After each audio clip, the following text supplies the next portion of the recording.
নবীর আশিক উম্মতের দল, আমার নবীর আদর্শ কত সুন্দর। রহমতের নবীর আদর্শ না নিয়ে যদি কবরে যাও, আল্লাহ তাআলা কবরের মাটিকে বলবেন, ও কবরের মাটি, নাফরমানের দুই পার্শ্ব থেকে জোরে জোরে জোরে জোরে চাপ দাও। ও আল্লাহর বান্দা, কবরের আযাব কেউ সহ্য করতে পারবা না। আর যদি আদর্শ সুন্দর করে যাও, রহমতের নবীর আদর্শ নিয়ে যদি কবরে যাও, আল্লাহ তাআলা ফেরেশতারে পাঠাইবেন প্রশ্ন করার জন্য। ফেরেশতা তোমারে প্রশ্ন করার সাথে সাথে সুন্দরভাবে জবাব দিয়া দিতে পারবা। আল্লাহ বলবেন, ফেরেশতারা আমার এই বান্দার কবরে তাড়াতাড়ি জান্নাতের বিছানা বিছায়া দাও, আমার এই বান্দার কবরের মধ্যে জান্নাতের বিছানা বিছাও, আমার বান্দারে জান্নাতের পোশাক পরায়া দাও।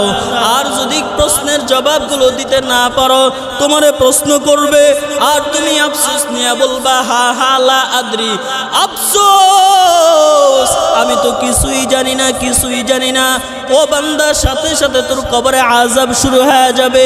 ও আল্লাহর গোলাম, এখনো সময় আছে, আল্লাহর কাছে তওবা করে নাও, আল্লাহর কাছে মাফ চাও। ও দয়ার মালিক, জিন্দেগিতে কম গুনাহ করি নাই আল্লাহ, এই মজলিসে আমার থেকে বড় গুনাহগার কেউ নাই। আল্লাহর কাছে মাফ চাও, আল্লাহর কাছে মাফ চাও, আল্লাহর কাছে ক্ষমা চাও। আল্লাহ তাআলা তোরে প্রতিদিন ডাকে, বান্দা আয় আয়, আমি আল্লাহর কাছে ক্ষমা চাও, জীবনে যত গুনাহ করেছো আমি আল্লাহর কাছে মাফ চাও। ও বান্দা, প্রতিদিন তোরে আল্লাহ 5 বার মসজিদে মুয়াজ্জিন দিয়া ডাকে, হাইয়া আলাস সালাহ। বান্দা, তোরে মুয়াজ্জিন দিয়া ডাকে, বান্দা আয় আয়।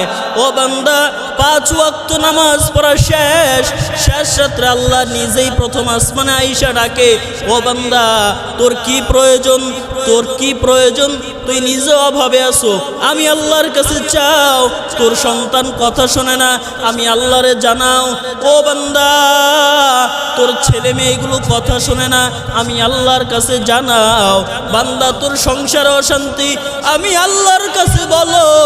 বান্দা, তুই অসুস্থ আছো, দুনিয়ার কারো কাছে বলার আগে আমি রবের কাছে জানাও। ও বান্দা, তুমি যখন আল্লাহর কাছে চাইবা, আল্লাহ কয়, বান্দা, আমি আল্লাহ তো তোর দেওয়ার জন্য তৈয়ার হয়ে আছি।